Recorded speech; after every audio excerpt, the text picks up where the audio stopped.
advancing financial freedom, and building a new American middle class. Chapter IV. It's a movement, not a moment.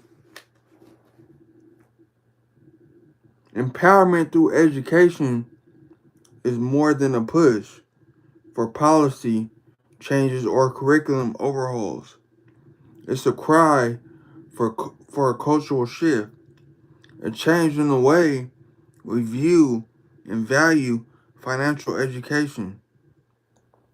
Our message is a call to action for all Americans to join us in the fight for financial literacy. To share in our vision of a nation empowered, enlightened, and engaged in its financial future. Empowerment through education, chapter 13. If this book has illuminated anything, it's that financial literacy is not just a personal boon, it's a national imperative. But how do we communicate this imperative to the nation? How do we ensure that the urgency, the importance, and the sheer necessity of financial literacy reaches every household in America? We have to harness their awareness. They can't do better until they know better. We have to make them aware of what they don't know. What I know is this: it's not enough to implement public policies. We need to inspire individuals to embrace financial literacy for themselves and recognize the value that a financially educated population will have on their lives. We have to get them excited about being part of something bigger, something life-changing, something nation-building. Every major societal shift has started with a handful of aware, driven individuals who dare to instigate change. We have more than a handful. Now it's time to get the rest of the nation in on the movement. A movement begins with the whisper of discontent, a rumbling of unrest, and a spark of desire for something more.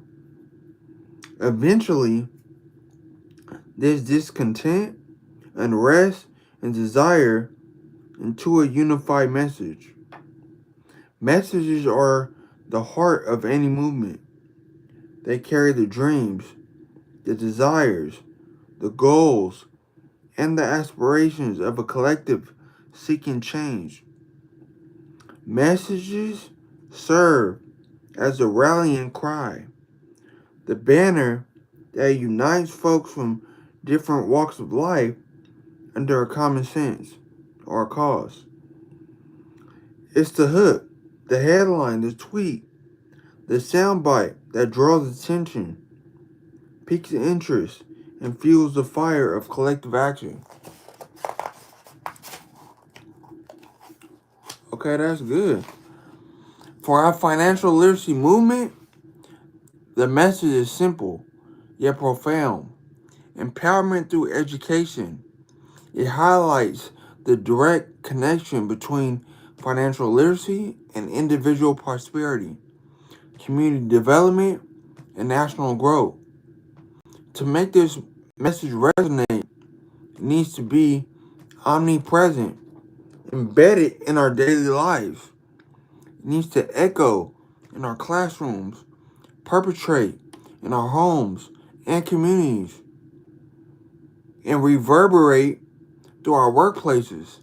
It needs to be a topic of discussion at the dinner table, and barbershop, and water cooler, and playground, a part of our social media feeds, and a common thread that ties us all together, regardless of socioeconomic status, race, or credit score. Making financial literacy cool. Messaging about financial literacy typically comes from the top down.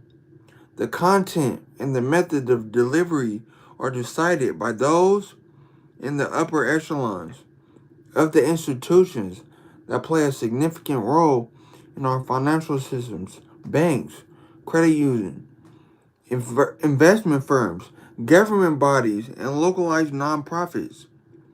Each of these initiatives has mounted campaigns or initiatives designed to impart wisdom about financial literacy. While their intent has been good, there's been a disconnect that makes them ineffective. The messages were crafted in corporate boardrooms, government offices, and well-founded nonprofits by individuals who did not share the same life experiences as those at the receiving end of the communication. As a result, they were missing an essential element, which is alignment with the people who need this information the most. Too often, the messaging around financial literacy is a still complicated and detached from the realities of everyday life. It's designed to fit the molds of regulatory compliance or corporate responsibility, not the nuanced needs of various communities. But when we walk about financial literacy, we shouldn't just be talking about understanding interest rates or retirement savings. We should be talking about managing day-to-day finances, navigating unexpected expenses, or working multiple jobs while trying to save for the future. About single parents trying to put food on the table, students saddled with college loans, families trapped in cycles of debt, and individuals trying to rebuild their lives after financial missteps. For financial literacy message to resonate, they must be culturally competent, tailored to the needs of the individuals, and delivered in a language they understand. We need to meet people where they are, not where they think they should be. This means going beyond the traditional mediums of delivery and embracing platforms where our target audience spends their time. Because we're just not delivering information, we're fostering a movement. We're encouraging individuals to take control of their financial destinies.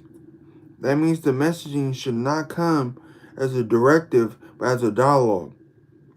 We need to listen, understand, and respond to the questions, concerns, and experiences of those we aim to serve. We need to make financial literacy relatable, engaging, and empowering. Financial literacy, I admit, doesn't sound as thrilling as the latest sports car or the newest tech gadget, yet the benefits it yields are far more enduring and impactful. And so, we have to package this concept right. Remember the ALS Ice Bucket Challenge that went viral a few years ago? It started as a simple fundraising initiative for lateral sclerosis, my bad, research and turned into a global phenomenon, raising more than 115 million for the cause, largely because of its engaging, interactive nature and the enthusiastic endorsement of numerous celebrity figures. Now imagine if we could generate the same level of enthusiasm for financial literacy. What if we could turn learning about interest rates, budgeting, and credit scores into something as vital as the Ice Bucket Challenge? America is the world capital of branding. Our brands have a knack for storytelling, making us connect with the brands we encounter and buying into their vision or corporate distinction. They can make a simple product or idea feel important, desirable, or even cool, while only limit the power of branding and marketing to building businesses. Why not leverage it for a cause as important as financial literacy and building each other up as we can continue to build our nation. We can create advertisements that make understanding compound interest as enticing as the largest smartphone. We can hire influencers on social media to promote the value of budgeting and saving as passionately as they do a new fashion line. We can even call on our leading edge tech industry to develop a popular video game that subtly educates players about financial management. By aligning financial literacy with elements of pop culture and market trends, we could break down the barriers of complexity and tedium often associated with financial education. We could even engage brands themselves in the movement.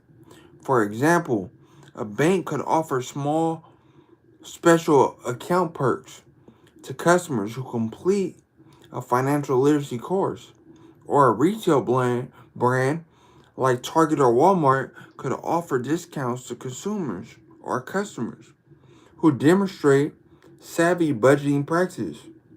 Standing on the shoulders of America's mega brands, we can make financial literacy cool. Thank y'all for tuning in.